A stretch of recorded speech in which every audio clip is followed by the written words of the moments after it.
આ દેશનો તાત ખેડૂત છે અને ધરતી પર માથું ઊંચું કરીને જીવન જીવવાનો અધિકાર ખેડૂતને છે।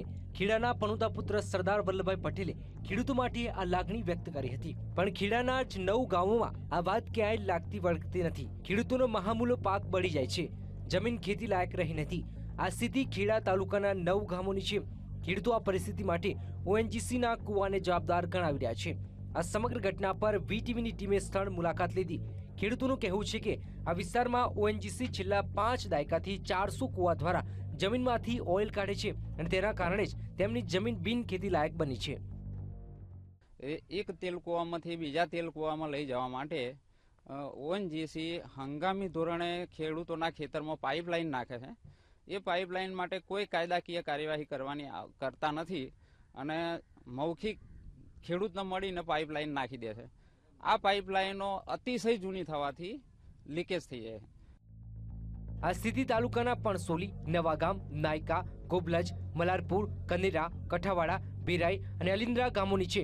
ખેડૂતોનો આક્ષેપ છે કે પાક નુકસાન મામલે પણ સાવ મામૂલી વળતર અપાય છે, તો પણ આ લોકો વળતર આપતા નથી।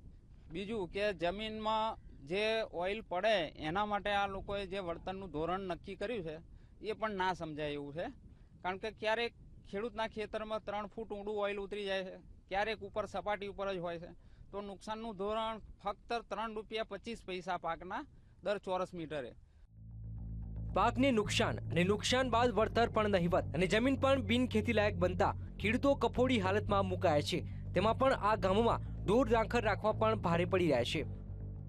પહેલા તો અમે કેટલી 10-15 ભેંસો રાખતા હતા, અત્યારે એક ભેંસ રાખે તો વહમી પડે છે, કારણ કે ઘાસચારો નુકસાન થાય। ઓઇલ પડવાથી બધો ઘાસચારો બળી જાય છે અને એનાથી ઓઇલના કારણથી કોઈ ઘાસચારો ભેંસો માટે મળતો જ નથી। વળી ઓએનજીસીના તેલ કુવામાં આગ લાગવાની ઘટનાઓ પણ બને છે। આવા સમયે કંપની અગ્નિશામક ટીમ રચવામાં પણ નિષ્ફળ રહેતી હોવાનો આક્ષેપ થઈ રહ્યો છે। અહીં આગળ 400 કુવા છે, ઘણીવાર આગ લાગેલી છે, ભૂતકાળમાં પણ ભવિષ્ય આગ લાગેલી છે। આજુબાજુના 7-8 ગામોને ગામ પણ ખાલી કરવા પડ્યા છે। ઘણીવાર અહીં નજીકમાં કોઈ ફાયર સ્ટેશનની વ્યવસ્થા નથી, અહીંથી લગભગ 6-7 કિલોમીટર દૂર આવેલી છે, જેથી કરીને GJ3માં ફાયર સ્ટેશનની વ્યવસ્થા કરવામાં આવે તો સારું રહે। આ સમસ્યા મામલે વીટીવીની ટીમે ઓએનજીસીનો સંપર્ક કર્યો। કંપનીના અધિકારીઓનું કહેવું છે કે નુકસાન માટે તેઓ વળતર ચૂકવે છે અને ઓઇલવાળી માટીને બદલાવવામાં પણ આવતી હોવાનો દાવો કરાયો છે।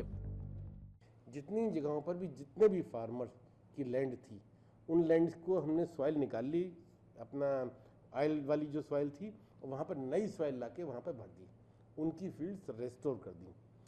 और जनवरी के फरवरी के महीने की बात है, फार्मर्स बहुत खुश थे और उन्होंने इवन हमको ये लिख कर के भी दिया कि पहली बार पिछले 8-10 साल में ऐसा हुआ है कि उनका सारा तेल ओएनजीसी ने उठा लिया, हम उनकी केयर कर रहे हैं।